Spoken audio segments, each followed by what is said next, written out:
अच्छा भाई, how is the motor innervation? That is very important.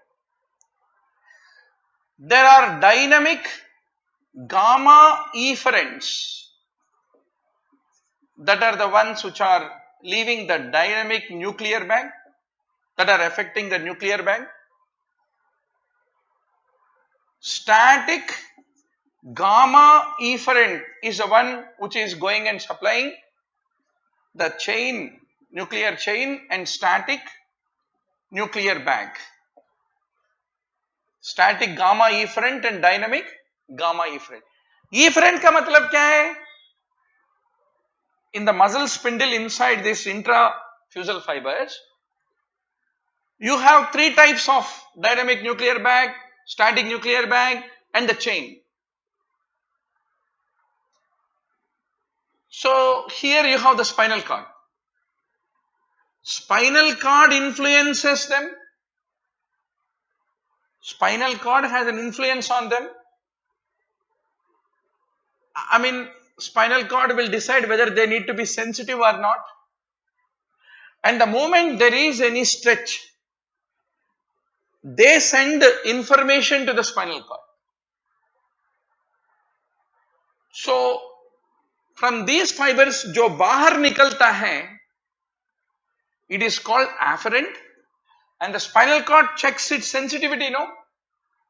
They are called gamma efferent fibers that will decide the sensitivity. So that means spinal cord कितना चालू है? Spinal cord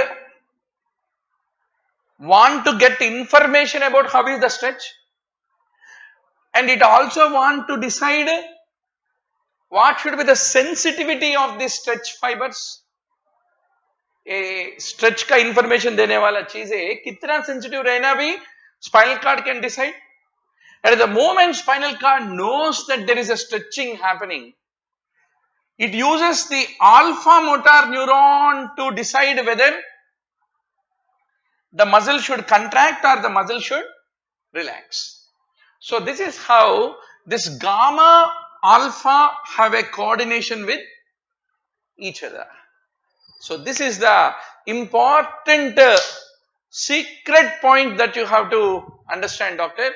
एक बार फटाफट देख लो. Nuclear chain fiber, static nuclear bag fiber, dynamic nuclear bag fiber. What is supplied by 1A and what is supplied by 2, you should have a clarity.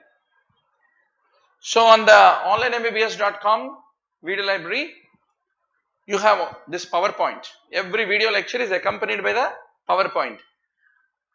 अगर आपको video देखना bore हो गया तो राइट, वीडियो ऑन करो, audio आएगा, और PowerPoint को you keep changing the slides, then you can sometimes learn faster, right?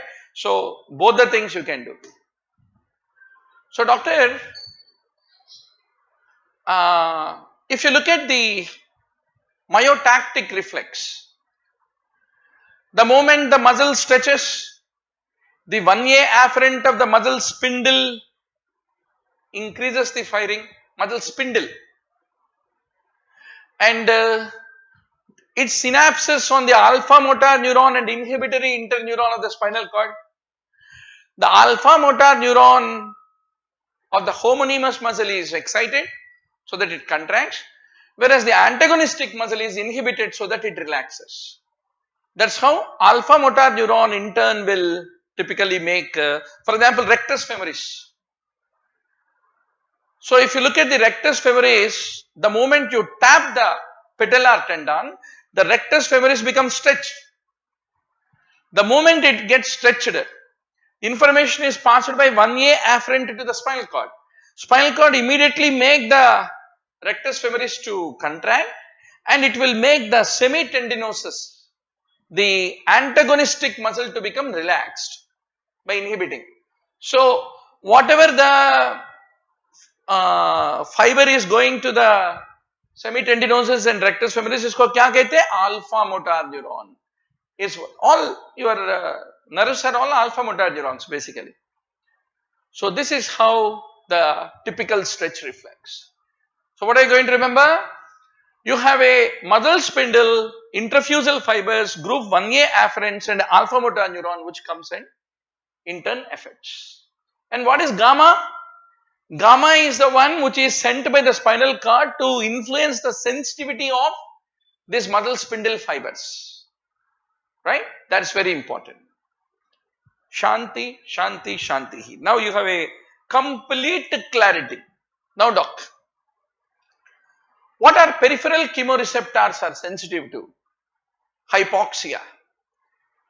There is an oxygen sensitive potassium channel. ये तो थोड़ा Yorker NEET PG examiner ने bold है Yorker. This is not expected. ये तो common sense है. Based on defence play करना या स्ट्रेच और सिक्सर मारना, आप देख के आंसर करना इसे कुछ नहीं तो नेगेटिव मार्किंग का असर पड़ जाएगा. That's very important. So doctor, you have a oxygen sensitive potassium channel in the chemoreceptors. There is a glomus cell, you have a carotid chemoreceptors, they will identify, oh, there is a hypoxia.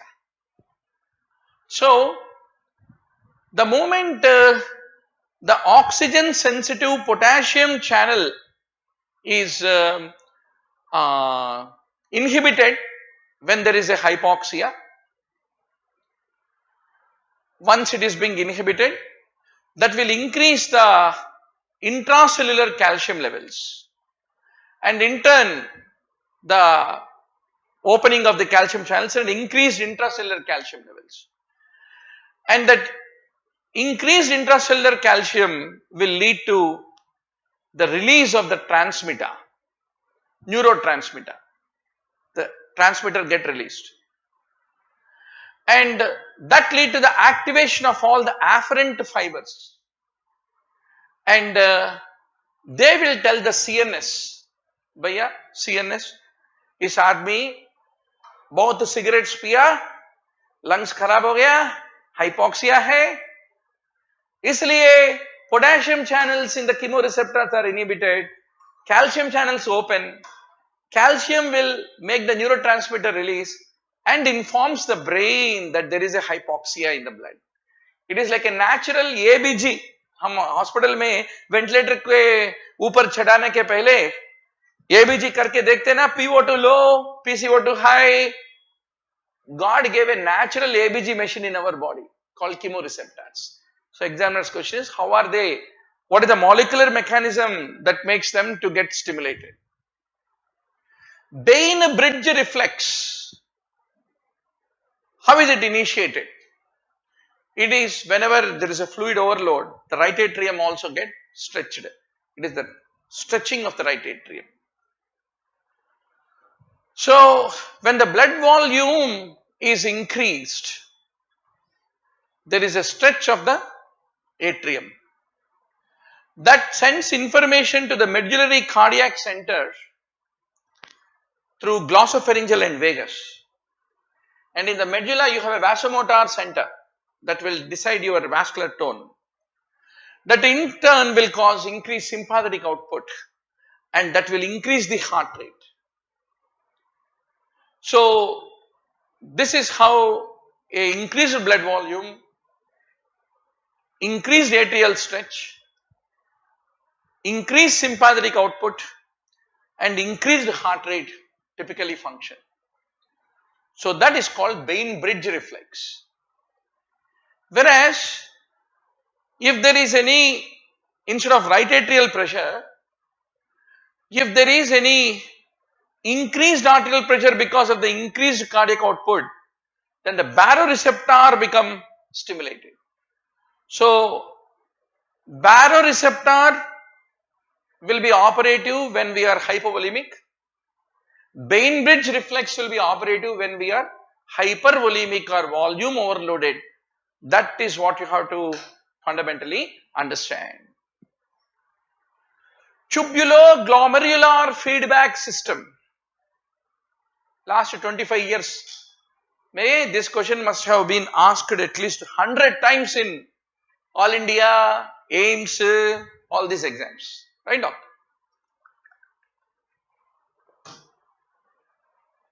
So, it controls the glomerular filtration rate. So, let us see what is tubuloglomerular feedback. इसका कहानी क्या है? Unless whiteboard is there, it doesn't go into brain, right? Okay. So, what is tubuloglomerular feedback? मतलब tubule आके glomerulus को बताएगा वो कैसे काम करना.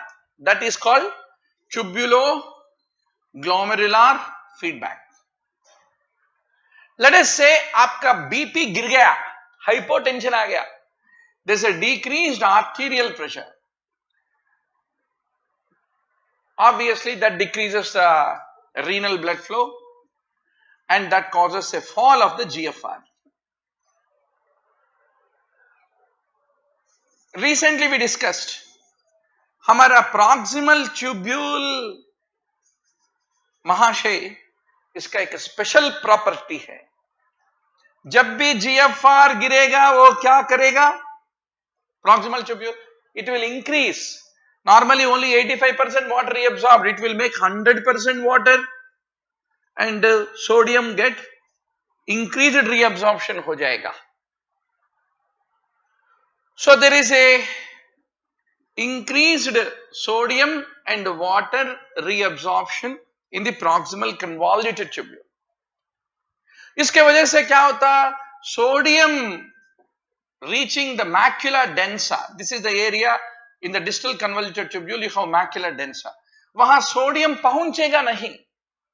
Concentration of the sodium in macula densa become decreased because already it got reabsorbed in proximal convoluted tubules. So the moment there is a decreased sodium delivery to the macula densa पागल हो जाएगा. वो क्या करेगा? वो immediately renin production को increase करेगा. That lead to increased angiotensin 2. And that angiotensin 2 will come. You have an afferent and efferent arteriole bringing, afferent arteriole bringing blood, efferent arteriole taking it away. So this high angiotensin 2 comes and makes the efferent arteriole undergo vasoconstriction and that increases the pressure. So obviously the blood is coming, but for it can't go into efferent arteriole because efferent arteriole is constricted by your angiotensin 2. So it prefers to filter.